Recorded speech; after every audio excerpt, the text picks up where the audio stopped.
Hi అండి. అందరికీ వినాయక చవితి శుభాకాంక్షలు. ట్రెండీ బోట్ నెక్ చూపిస్తున్నాను చూడండి. బ్యాక్ నెక్, షోల్డర్ 3 ½ తీసుకోండి. కొంచెం బొద్దుగా ఉంటే 4 వరకు తీసుకోవచ్చు. తర్వాత మనం ఆల్రెడీ కటింగ్ చేసుకున్న బ్లౌజ్‌ని, లైనింగ్‌ని తీసుకొని ఈ బకరం మీద వేసుకోండి ముందు.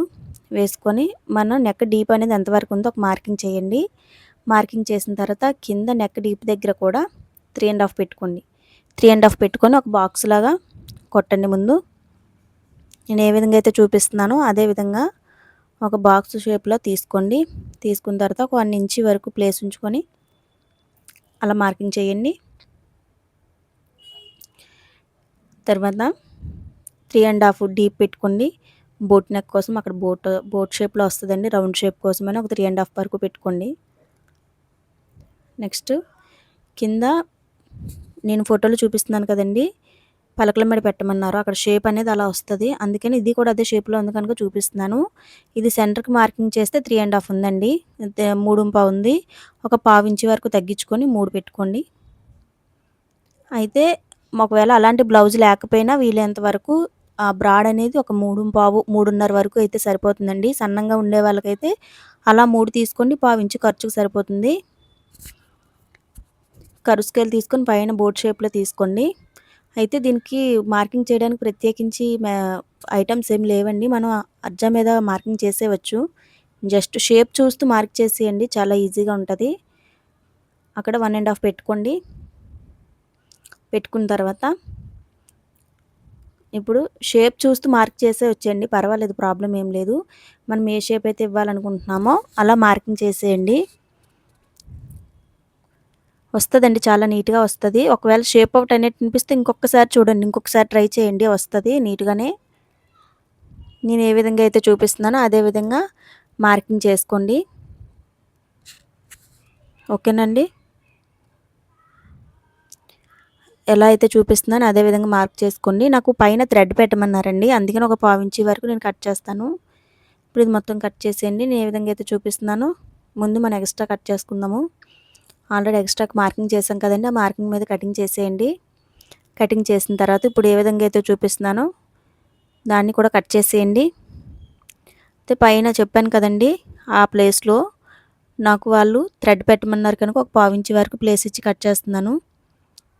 చూడండి, ఒక సూది అనేది గుచ్చి పెట్టండి. ఎందుకంటే మనం మామూలుగా కట్ చేస్తే జరగదు. అదే మనం చెయ్యి ఇలా మీదకి పెట్టి కట్ చేసేటప్పుడు జరిగే అవకాశం ఎక్కువగా ఉంటుంది. అందుకని మనం మీదకి ఆల్రెడీ ఇలా బకరాన్ని చేతితో పట్టుకొని కట్ చేస్తాం కదండి, అందుకని మనం అక్కడ కంపల్సరీ పిన్ పెట్టాలి. చూడండి, నేను ఏ విధంగా అయితే చూపిస్తున్నానో. థ్రెడ్డింగ్ ఇవ్వమన్నారు కనుక ఒక పావు ఇంచు వరకు ఉంచి నేను కట్ చేస్తున్నాను. పావు ఇంచు వరకు తీసేస్తున్నాను. అదే హుక్స్ కానీ పెట్టమంటే మీరు దేనికది తీసేయండి, సెంటర్కి ఏకంగా కట్ చేసేయండి. నేను ఏ విధంగా అయితే కట్ చేస్తున్నానో అదే విధంగా మార్కింగ్ చేసే విధంగానే మీకు మార్కింగ్ అనేది నీట్గా వస్తే మార్కింగ్ మీద అలా కట్ చేసేయండి. ఓకేనండి. బ్లౌజ్ అసలు యాక్చువల్గా ఎర్లీ మార్నింగ్ 4కి కుడుతున్నానండి. కాకపోతే మంచి డిజైన్ నెక్ కదా, ఎవరికైనా రాని వాళ్ళు తెలుసుకుంటారు కదా నా ఆశతో నేను ఆ టైంలోనే వీడియో అనేది తీస్తున్నాను. చవితికి కావాలన్నారు అర్జెంటుగా, అందువల్ల ఎర్లీ మార్నింగ్ కట్ చేసి కుడుతున్నానండి. అయితే బక్రం అనేది షైనింగ్ వచ్చేది క్లాత్ మీదకి వచ్చేటట్టు పెట్టండి. షైనింగ్ లేనిది మీదకు ఉండేటట్టు పెట్టండి. ఓకేనండి. ఒక క్లాత్ తీసుకొని నేను ఏ విధంగా అయితే జాయింట్ చేసానో అదే విధంగా జాయింట్ చేసేసి అంచులు కూడా మడత తిప్పి కుట్టేయండి. కుట్టేసి యాక్చువల్గా ఇది కట్ చేస్తే కట్ చేయొచ్చండి, కట్ చేయకపోయినా పర్వాలేదు. దీన్ని డైరెక్ట్గా మనం బ్లౌజ్కి జాయిన్ చేసి అప్పుడు కట్ చేసుకున్నా ఇబ్బంది ఉండదు. అప్పుడైతే జరుగుతుందని ఇబ్బంది ఉండదు, ఏముండదు. నాకు ఇంకా పని టెన్షన్ మీద స్పీడ్గా నేను కట్ చేస్తానండి. కట్ చేసిన ప్రాబ్లం ఏమి ఉండదు, తిప్పేసుకోవచ్చు. కాకపోతే కొత్త వాళ్ళు ఏంటంటే ఇబ్బంది పడే అవకాశం ఉంటుంది. అందుకని ఏం చేయాలంటే సెంటర్ క్లాత్ తీయడం మానేయండి. తీయడం మానేసి మనం డైరెక్ట్గా దీన్ని తీసి సెంటర్లో మార్కింగ్ చేసి చిన్న టక్స్ ఇచ్చేసి మెయిన్ క్లాత్కి జాయింట్ చేసేయండి. జాయింట్ చేసి అప్పుడు మెయిన్ క్లాత్ అండ్ ఇది కూడా తిప్పండి.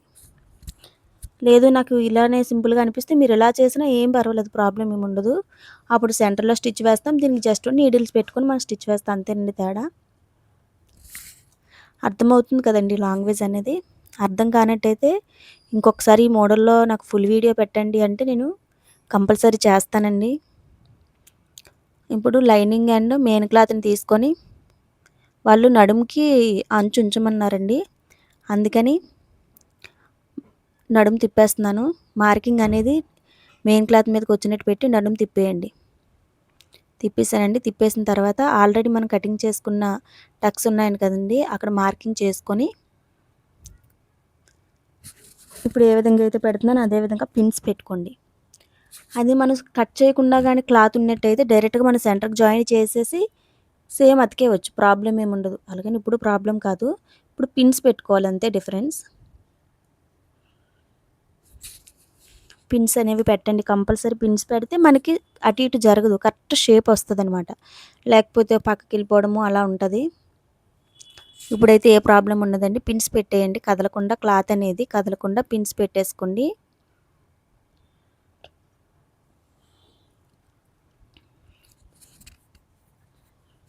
ఓకేనండి. చూడండి నేను ఏ విధంగా అయితే పిన్స్ పెడుతున్నానో, మెయిన్ క్లాత్కి మనం ఇప్పుడు ఆల్రెడీ బక్రం తయారు చేసుకున్నాం కదా డిజైన్కి, దానికి దేనికి కలిపి పిన్స్ పెట్టేయండి. పిన్స్ పెట్టేస్తే మనకు సులభం అవుతుంది పని అనేది. ఒక పావించి వరకు పెట్టుకొని, పావించి లేదా ఒక అరించి ఎక్కువైపోతుందిలేండి, పావించి వరకు అయితే సరిపోతుంది. సేమ్ ఎలా అయితే మనం కటింగ్ చేసుకున్నామో దానికి ఒక పావించి వరకు ప్లేస్ ఉంచుకొని జాయింట్ చేసేయండి. దానికి మనకు మెయిన్ కట్ విధానండి, జాయింట్ చేయడంలో మనకు షేప్ అనేది ఉంటుంది. సేమ్ ఏ విధంగా అయితే కట్ చేసుకున్నామో దానికి పావించి గ్యాప్ ఉంచుకొని జాయిన్ చేసేయండి. మీకు వీడియో కనుక నచ్చినట్టయితే లైక్ చేయండి, ఛానల్ని సబ్స్క్రైబ్ చేసుకోండి, ఇంకా మంచి మంచి వీడియోలు పెడుతూ ఉంటాను. ఓకేనండి. చూడండి నేను ఏ విధంగా అయితే పెడుతున్నానో అదే విధంగా దీని ఫ్రంట్ నెక్ కూడా స్కాలప్ మోడలేనండి పెడతాను. రెండు ఒక దాంట్లో పెడదామంటే రెండు నెక్లు ఒకలే సెర్చ్ చేయరు కదండి, అంటే ఒకలే రెండు నెక్లు కావాలని సెర్చ్ చేయరు కదా. ఫ్రంట్ నెక్ ఒకరు కావాలనుకుంటారు, బ్యాక్ నెక్ ఒకరు కావాలనుకుంటారు. ఇందులో అది పెట్టేస్తే ఆ నెక్ని మిస్ అవుతారని అది సపరేట్గా పెడుతున్నానండి. సపరేట్గా పెడతాను వీడియో అనేది.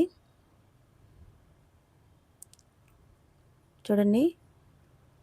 అయితే ఈ బ్లౌజు మీకు థంబ్‌నెయిల్ మీద చూపించిన లాట్కన్ డిజైన్ అనేది ఆల్రెడీ నా ఛానల్లో పెట్టానండి, ఎలా కటింగ్ చేసి కుట్టాలనేది. ఎవరైనా చూడని వాళ్ళు ఉంటే ఒకసారి చూడండి. ఓకేనండి. అయితే స్కాలప్ నెక్ ఎప్పుడైనా డబుల్ స్టిచ్ అనేది కంపల్సరీ అండి. డబుల్ స్టిచ్ వేయకపోతే మనం ఆల్రెడీ కార్నర్లో వేస్తాం కదండి, ఒక్క స్టిచ్ కానీ ఊడింది అంటే బ్లౌజ్ పాడవుతుంది. అందుకని డబుల్ స్టిచ్ కంపల్సరీ వేయాలి. మీకు ల్యాగ్ అనిపిస్తే చూసుకోండి, తెలియడం కోసమని రెండో స్టిచ్ కూడా చూపిస్తున్నానండి.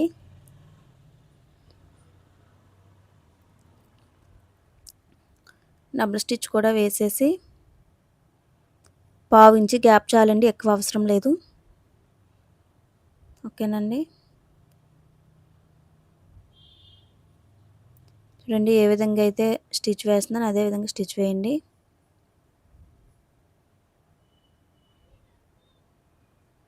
ఓకేనండి. జాగ్రత్తగా చూసుకుంటూ వేయండి, రానిదంటూ ఏముండదు. ప్రతి ఒక్కళ్ళు టాలెంట్ ఉంటుంది, కాకపోతే మనం అది యూజ్ చేయం, భయపడుతూ ఉంటాం. భయపడకుండా ట్రై చేయండి. అలా ట్రై చేసినప్పుడే మనకి విజయం అనేది కంపల్సరీ వస్తుంది. మీకు డౌట్ ఉంటే ముందు మీ బ్లౌజ్ మీద ట్రై చేయండి. ఓకేనండి. ఇప్పుడు ఒక అరించి వరకు క్లాత్ ఉంచుకొని కట్ చేసేయండి. ఓకేనండి. ఆ కటింగ్ అనేది పడలేదు, మొత్తం కట్ చేసాక చూపిస్తాను. బ్లౌజ్ ఏమో అర్జెంటు, కంపల్సరీ వీడియో తీయాలనే కోరిక. ఎట్లా ఉందంటే ఆ రోజు ఆ బ్లౌజ్ కుట్టిన రోజు చాలా టెన్షన్ పడ్డా. చూడండి. ఓకేనండి. ఒక హాఫ్ ఇంచ్ వరకు కంపల్సరీ గ్యాప్ ఉంచాలండి, క్లాత్ అనేది హాఫ్ ఇంచ్ వరకు ఉంచిన తర్వాత టక్స్ పెట్టండి.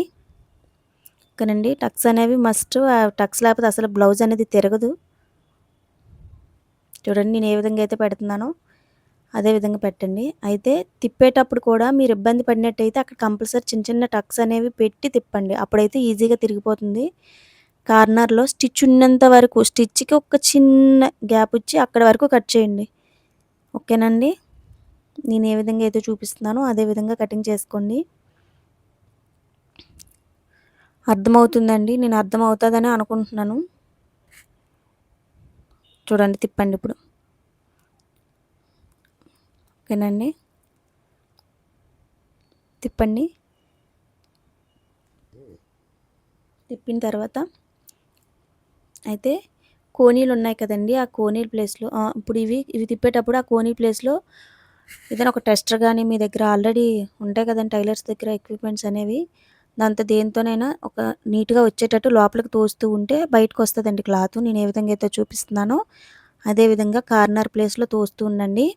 తోస్తే అది నీట్‌గా వచ్చే వరకు లాగండి. వస్తది నీట్‌గానే. ఇప్పుడు ఎడ్జ్ కుట్టు అనేది స్టార్ట్ చేయండి. చూసారండి ఎక్కడైనా ఇబ్బంది పడినట్టు అనిపిస్తే క్లాత్ మళ్ళీ తిప్పి టక్స్ అనేవి కంపల్సరీ ఇవ్వండి. అలా ఇచ్చినప్పుడైతే మనకి ఈజీగా తిరిగిపోతుంది అండ్ షేప్ అవుట్ కూడా అవ్వదు. నీట్‌గా ఉంటది. మనం బలవంతంగా ఉంటే ఉన్నీలని కుట్టేస్తే షేప్ అవుట్ అవుతది. కుట్టనేది కూడా బాగా పడదు. ఇప్పుడు కోనీల దగ్గర మళ్ళీ ఇక్కడ చిన్నగా ఇబ్బంది పడతారండి. కానీ ఇబ్బంది పడినా నేను ఏ విధంగా అయితే చూపిస్తున్నానో కొంచెం మరి బలవంతంగా టైట్‌గా తోసేయకండి. మళ్ళీ మన టెస్టర్ అనేది బయటకొచ్చేస్తది. చూసుకుంటూ జాగ్రత్తగా నేను ఏ విధంగా అయితే చేస్తున్నానో అదే విధంగా చేయండి. ఓకేనండి. 2 పక్కల అలా చేసేసి తిప్పండి. చాలా బావుంటదండి. డిజైన్ కూడా చాలా బావుంది. అయిపోయిందండి. చూడండి ఎలా వచ్చిందో. ఫినిషింగ్ చూసారా ఎంత బాగా వచ్చిందో. ట్రై చేయండి మీ బ్లౌజ్ మీద. ఒకసారి కొల జాకెట్ పెట్టి ఆ కింద వెడల్పు అనేది చూద్దామండి. చూసారా ఎంత కరెక్ట్‌గా వచ్చిందో. అంతేనండి చాలా సులభం. ఓకే. నచ్చినట్టయితే లైక్ చేయండి, షేర్ చేయండి, ఛానల్‌ని సబ్స్క్రైబ్ చేసుకోండి. Thank you.